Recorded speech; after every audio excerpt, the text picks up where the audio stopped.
ఏంటండి అంటే all of sudden గా ఇప్పుడు క్లోజ్ చేయిస్తే కరెక్ట్ కాదు కదా. సడన్ గా కదండి, since long time we are saying this one. చాలా రోజులు చేస్తున్నాము. దట్టు మేము కోర్టులో ఉంది కాబట్టి మా డ్యూటీ మేము చేస్తున్నాం. ఎక్కడైతే రోడ్ అబ్జెక్ట్ చేస్తుందో మేము అక్కడ ఫైన్ వేస్తున్నాం.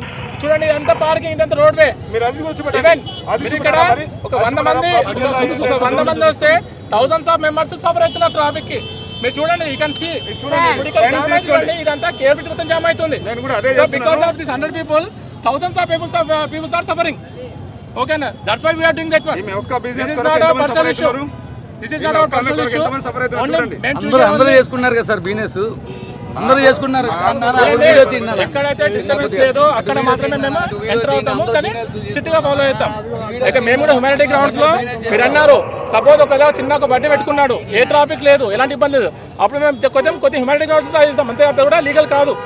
ఎక్కడైతే డ్యూటీకి ఇబ్బంది అది కూడా లీగల్ కాదు. ఇబ్బంది లేనంత వరకు కొద్దిగా మేము హ్యూమానిటీ గ్రౌండ్స్ లో మాత్రమే.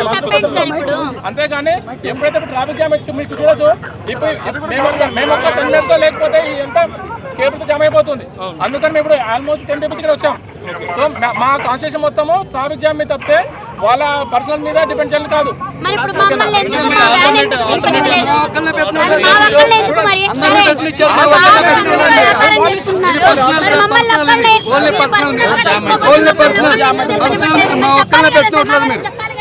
ఒక్కళ్ళనే పెట్టినట్లు అందరిని పెట్టినిచ్చారు మీరు. మా ఒక్కళ్ళనే పెట్టినట్లు మా వ్యాన్ ఒకటే ఆపారు మీరు.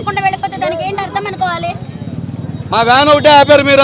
అందరూ అమ్ముకున్నారు, అందరూ తిన్నారు అక్కడ. అప్పుడు పబ్లిక్ ఆగట్లేదా?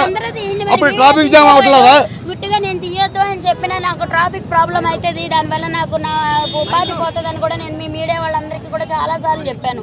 అది ఇప్పుడు నేను తీయమని అయితే చెప్పలేదు, మీరు వచ్చి తీశారు చేశారు. కానీ పబ్లిక్ సపోర్ట్ ఉంటేనే ఇక్కడ ఇంతమంది ఎవరైనా షాపులు బతికినా, ఆ పబ్లిక్ లేకపోతే ఎవరం బతకం. ఇక్కడ ఇన్ని సంవత్సరాల నుంచి 13 సంవత్సరాల నుంచి బతుకుతున్నామంటే ఆ పబ్లిక్కే. ఇవాళ నన్ను ఒక్కదాన్ని అమ్ముకోనికుండా నా ఒక్కదాన్ని వ్యాన్ ఎందుకు ఆపారు? మరి బారు అందరూ అమ్ముకుంటున్నారు, బిజినెస్ చేసుకున్నారు కదా. మరి మీరు మీడియానే మరి న్యాయం చేయాలి కదా. నన్ను పైకి తీసుకొచ్చింది మీడియానే, ఇవాళ ఈ పబ్లిక్ రావడానికి మీడియానే. మరి ఇవాళ నా బతుకు నా ఉపాధి కోల్పోతున్నానంటే మరి దానికి మరి మీరు ఏం న్యాయం చేస్తారో చేయండి. ఇప్పుడు ఏమంటున్నారంటే ట్రాఫిక్ ప్రాబ్లం అవుతుంది ఇదని చెప్పి అంటున్నారు. ట్రాఫిక్ ప్రాబ్లం అవుతుంది. నేను ప్రతి వీడియోలో కూడా ఎవరు వచ్చి అడిగినా కానీ వద్దని చెప్పన్నా తీసినా కానీ అందరికీ నేను ఒకటే చెప్తాను, నాన్న మన వల్ల ఇంకొకళ్ళు సఫర్ అవ్వకూడదు, కానీ ట్రాఫిక్ ప్రాబ్లం అయ్యేటట్టు ఇది చేయొద్దు, ట్రాఫిక్ మాత్రము దారి ఇవ్వండి, మన వల్ల ఇంకొకళ్ళు ఇబ్బంది కాకూడదని ప్రతి వీడియోలో కూడా చెప్తాను నేను. అది నా తప్పైతే కాదు కదా. మరి ఇప్పుడు నేను ఒక్కదాన్నే కాదు కదా, అందరూ బిజినెస్ చేసుకుంటున్నారు, అందరి దగ్గరికే వస్తారు పబ్లిక్, నా ఒక్కదాని దగ్గరనే కాదు కదా. నేను మా వస్తే ఇప్పుడు 400-500 మందికి నేను తీసుకొస్తాను ఫుడ్. మరి ఇక్కడ 400-500 మంది ఉన్నారా పబ్లిక్? మార్నింగ్ 6 దగ్గర నుంచి నైట్ 11-12 వరకు బిజినెస్ చేస్తారు. నేను 2 hours ఉంటాను. 2 hours నేను ఉంటాను. 12:30-1 గంట, మా లాస్ట్ 3-3:30. నేను 2 hours అంటే 2 hours ఉంటాను. మరి ఇన్ని గంటలు అమ్ముకునే వాళ్ళని వదిలేసి 2 hours అమ్ముకునే దాని బండి ఎందుకు ఆపారు? దానికి రీజన్ చెప్పాలి కదా. ఇప్పుడు ఆకలి నిండా అన్నం పెడుతున్నాను నేను, కడుపు నిండా అన్నం పెట్టడం తప్పు కాదు కదా. ఇప్పుడు బాగుంటే ఎక్కడికైనా ఫుడ్ అవునా కాదా? అది ఇప్పుడు ఇన్ని సంవత్సరాల నుంచి ఇవాళ ఒక్కరోజు కాదు కదా. నేను 13 చెప్పలేదు మాకు, చెప్పలేదు.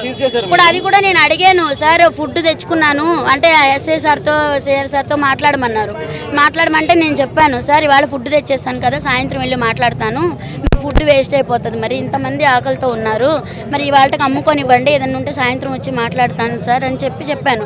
అయినా కానీ బండి ఆపనివ్వకుండా చూశారు కదా, బండి ఆపనివ్వలేదు, చేయనివ్వలేదు. మరి అందరూ బిజినెస్ చేసుకుంటున్నారు. మరి ఇంతమంది నా కోసం ఆకలితో ఇన్ని గంటలు, ఇప్పుడు 2 దాటిపోయింది, 2:30 అవుతుంది.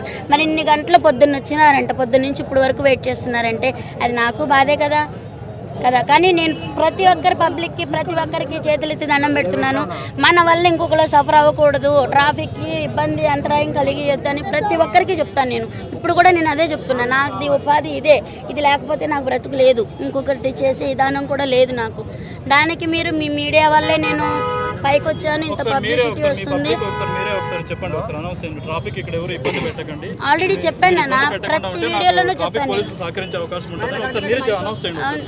అవునన్నా, ప్రతి ఒక్కరూ కూడా ట్రాఫిక్ అంతరాయం కాకుండా. అవును, ట్రాఫిక్ ఇబ్బంది అవుతుంది. అటు సైడ్కి వెళ్దాం.